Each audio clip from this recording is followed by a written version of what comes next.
नमस्कार, हिंद वॉइस में आपका स्वागत है। मैं हूं इकराम, हमारे साथ हैं एडवोकेट रविंद्र कुमार जी। सर बहुत-बहुत स्वागत है आपका। सर बात करना नमस्कार। चाहूँगा समीर वानखेड़े जो कि एनसीबी के उस वक़्त डायरेक्टर थे जब आर्यन खान को गिरफ्तार किया गया। उन्होंने हाई कोर्ट के अंदर एक अपील दर्ज की है और जिसमें शाहरुख खान और उन्होंने एक चैट की कॉपी उन्होंने सबमिट की है। और उसमें उन्होंने बहुत कुछ कहा है कि मेरे बीच और शाहरुख खान के बीच बहुत ब बात हुई है आर्यन खान को लेकर। तो पूरा मामला क्या है? इसमें क्या नया मोड़ आया? आप ज़रा दर्शकों को बताएँ। पहली बार हिंदुस्तान के इतिहास में एक मुजरिम ने, जो कि पहले आईआरएस ऑफिसर था और जोनल डायरेक्टर था नेशनल नारकोटिक्स कंट्रोल ब्यूरो का,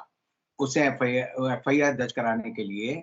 एक writ petition Delhi high court में दायर की है।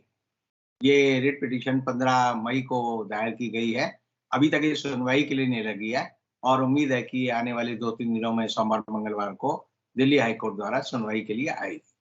इस पिटीशन में जो बातें की गई हैं वो बड़ी अजीबो-गरीब हैं, जो अगर किसी भी व्यक्ति के जो कि कानून की जानकारी रखता है, उसके नज़रिए से देखी जाए तो उसमें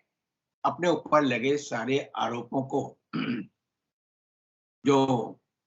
समीर वानखेड़े है, जो कि जोनल डायरेक्टर थे मुंबई के,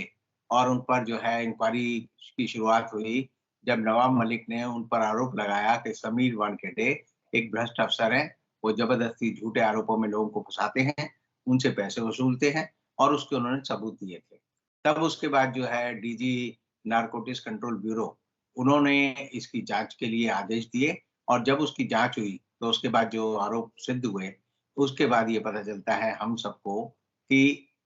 उनके खिलाफ अब सीबीआई ने एक एफआईआर दर्ज की है जिसे आरसी बोलते हैं, और उसके बाद 29 लोगों के ठिकानों पर छापे मारे गए और बहुत सारी ऐसी संपत्ति का पता चला है जो कि सीबीआई ने अपनी रेगुलर कोर्स एफआईआर में लिखी है। अब समीर वानखेड़े ने जो writ of mandamus Delhi high court में दायर की है, उसमें ये कहा है कि ये सारे आरोप गलत हैं और मैं चाहता हूँ कि अदालत एक क्रॉस एफआईआर,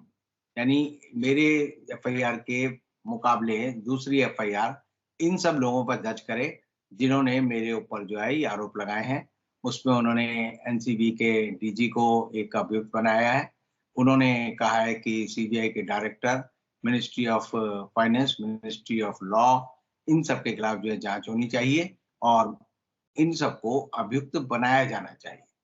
अब ये एफआईआर की जो उनकी पिटीशन है, अभी ऑब्जेक्शन की वजह से पेंडिंग है। लेकिन एक बात समझ लीजिए कि समीर वानखेड़े ने एक पंडारा बॉक्स खोला है और पहली बार किसी आदमी ने इतना दुस्साहस दिखाया है कि वो सरकार में रहते हुए, सरकार का वरिष्ठ अधिकारी होते हुए, पकड़े जाने के बाद जो है, वो कह रहा है कि मैं चोर नहीं हूँ, बाकी सारे लोग चोर हैं और इनके खिलाफ एफआईआर दर्ज होनी चाहिए। मैंने कोई गलत काम नहीं किया। मैंने जो काम किया वो सरकारी अपने अधिकारियों के ऊपर के अधिकारियों के कहने पे किया। अब जो सीबीआई ने आरसी रजिस्टर्ड की है, उसमें समीर वानखेड़े एक अभियुक्त हैं, वीवी सिंह जो कि उस समय के सुपरिटेंडेंट थे वो अभियुक्त हैं। एक तीसरे अभियुक्त जो उनके साथ जो उनके अधिकारी थे, जिनको इंक्वायरी ऑफिसर कहते हैं, वो थे। उनको उन्होंने भी समीर वानखेड़े के खिलाफ एक शिकायत दी है और उसमें उस अधिकारी ने, जिसका नाम आ आशीष रंजन है, उसने कहा है कि जो अरबाज मर्चेंट, जो कि शाहरुख खान के बेटे आर्यन खान का दोस्त बताया जाता है और उस समय अरेस्ट किया गया था, तो अरबाज मर्चेंट को जिस व्यक्ति ने उस समय चरस लाकर दी, उसका नाम सिद्धार्थ शाह था और समीर वानखेड़े ने जानबूझकर सिद्धार्थ शाह का नाम इस एफआईआर में, जो कि उस समय दर्ज की गई थी आर्यन खान के खिलाफ, उसमें से हटा दिया था। अब ये सारा मामला जो है कानूनी पहलुओं के हिसाब से देखें तो समीर वानखेड़े ने इसमें बहुत सारी पिटीशंस डाली हैं बम्बई हाई कोर्ट में। उसने जो है शेड्यूल ट्राइब कमीशन जो है, वहाँ पर एक शिकायत दर्ज कराई। उसके खिलाफ महाराष्ट्र पुलिस ने कई इंक्वायरी शुरू की और उसकी जाँच की और उसके बाद अब पता चलता है कि सीबीआई ने जो आरोप लगाया है, वो ये आरोप लगाया है कि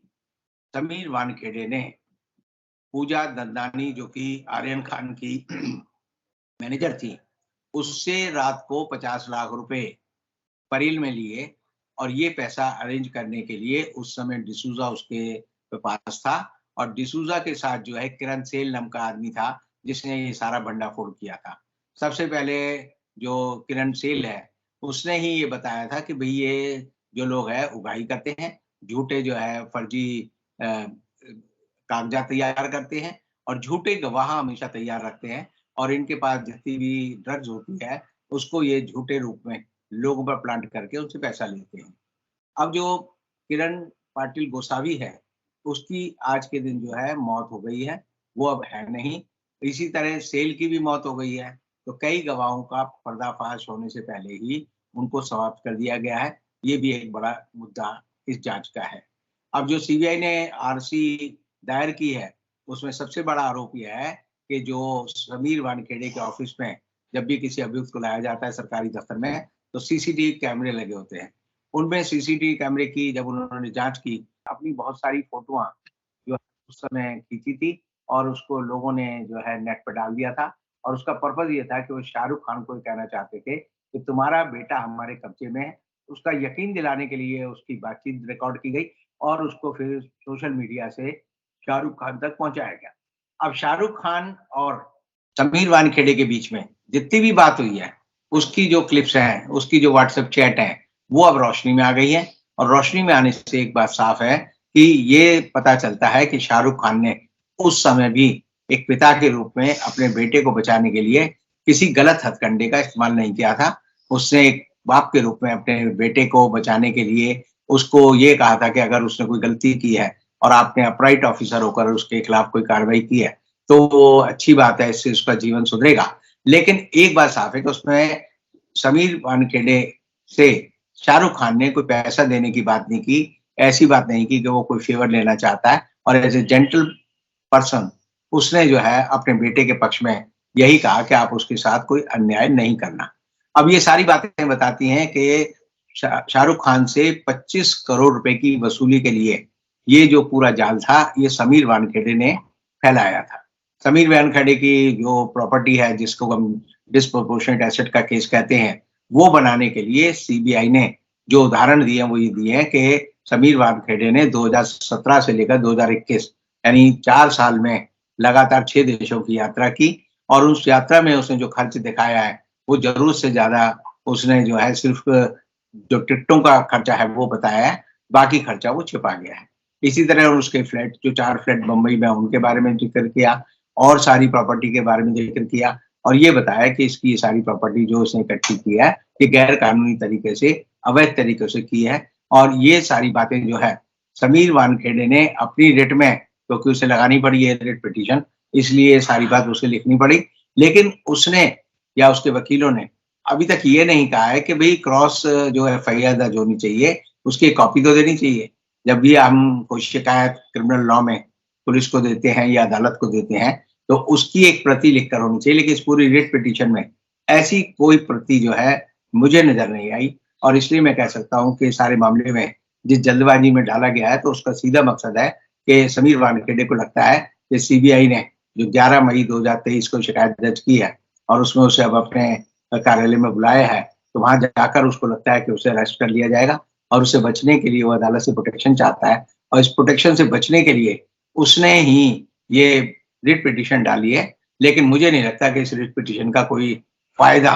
समीर वानखेड़े को होगा या सरकार के खिलाफ कोर्ट से कोई कार्रवाई होगी और इसलिए ये सारी कार्रवाई एक बात ज़रूर बताती है कि समीर वानखेड़े को अब पता चल गया है कि उसका भी वही हश्र होगा जो उसके साथ के अभियुक्त वीवी सिंह का हुआ है जिनको नौकरी से बर्खास्त कर दिया गया है। इसी तरह जल्दी ही समीर वानखेड़े को भी एनसीबी और उसकी जो आईआरएस की कैडर है, उससे बर्खास्त किया जाएगा, ये मुझे लगता है। बहुत-बहुत शुक्रिया सर, आपने पूरी फिलहाल डिटेल दी है कि वो कोर्ट पहुँचे और कोर्ट में किस इरादे से पहुँचे हैं, अब उन्हें राहत मिलेगी या उनके लिए मुसीबत बनेगी, ये तो कुछ दिनों में क्लियर हो ही जाएगा। बहरहाल हम इस पूरे मामले पर नज़र बना के रखे हुए हैं और अनिल कुमार जी से पल-पल का अपडेट लेते रहेंगे और मुद्दों के साथ भी इनसे जुड़े रहेंगे। तो आप लोग इस वीडियो को नीचे कमेंट कर सकते हैं, वीडियो को ज़्यादा से ज़्यादा शेयर कर सकते हैं। किसी और एपिसोड में सर से मुलाकात होगी, तब तक के लिए दीजिए इजाज़त।